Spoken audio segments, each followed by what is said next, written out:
Good morning and welcome to Grand Canyon National Park and our electronic field trip into the canyon. I'm Jacob Fillion and I'm a park ranger here at Grand Canyon National Park, and I'm joined with my co-host Tommy. Hi, my name is Tommy Birch. I live in upstate New York. I go to Draper Middle School.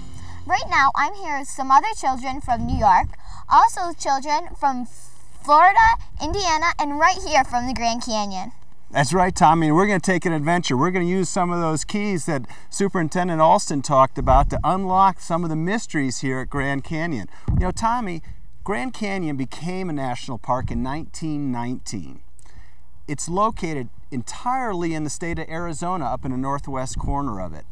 The park is about 1.2 million acres large. Wow. Yeah, that's big. And the Colorado River flows through the whole length of the Grand Canyon. You know how many miles the Colorado River flows through the canyon? 277 miles. Good guess. Actually, you knew that. The canyon is also about 10 miles wide and about a mile deep. And we're going to explore those things today. We're going to use keys to unlock the mysteries, learn about the geology, the plants and animals, the history, and preservation. What the Park Service mission is to protect and preserve those things here at Grand Canyon National Park. Okay, we've got Tori on her way back from her time travel adventure. Come on over, Tori. Wow, where have you been and what have you seen? Well, Andy, I went to an ancient swamp. Excellent. What'd you see there? You've got some, let me see what you've got in your collections bag here. It looks like you've got some interesting things you collected. Here I collected some ferns and some mud. That's really wow, some ferns. We actually see some fern fossils here at Grand Canyon. We've got some in the Hermit Shale.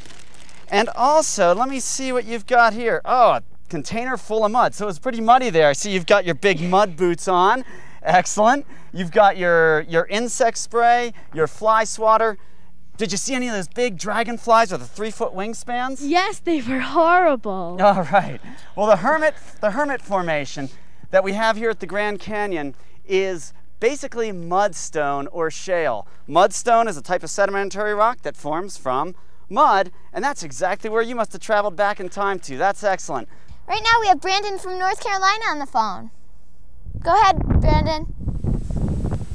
This is Brendan, and my question is, what is limestone made out of? Okay, Jacob, you want to answer that one?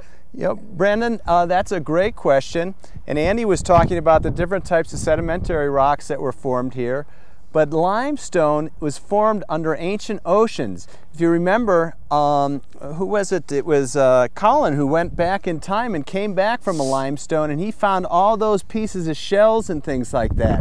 And that's what forms limestone. They break down and they compact and form limestone. Thanks a lot for that question.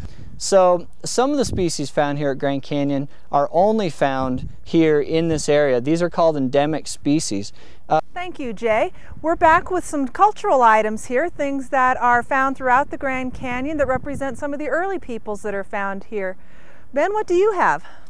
I have a basket made by the basket makers.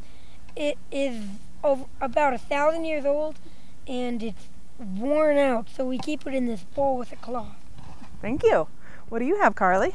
Well, this is a sole of a sandal made from yucca or agave fibers, and they put shredded bark on it to keep it soft. Wonderful. We'll be coming back later and looking at some of these other things, but let's go to our early native peoples expert and start learning about some of the people of the Grand Canyon. Right now we have a question from Indiana. Aaron, go ahead with your question, Aaron. How did the canyon turn from a small sea to such a dry place?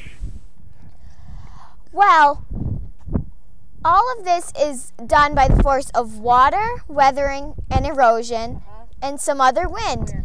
It's really an amazing thing, the force of this kind of nature that can make such a small, little tiny thing turn into a humongous canyon.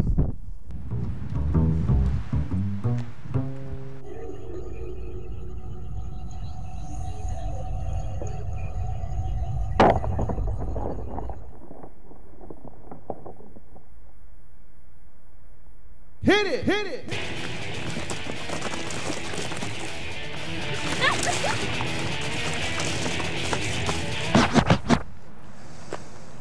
Did you hear something? Nah. We now have Christy from South Carolina.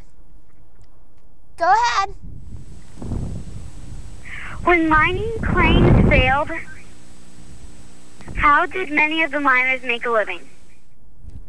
Ooh, that's a very good question. Well, do you know the answer?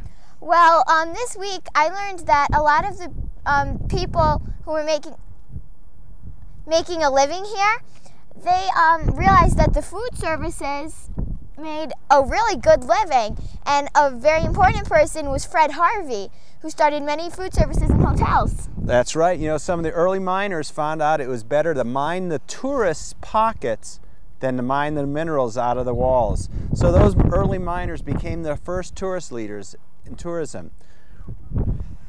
Bye everyone! Bye everyone. Thanks. Hi, Lucas.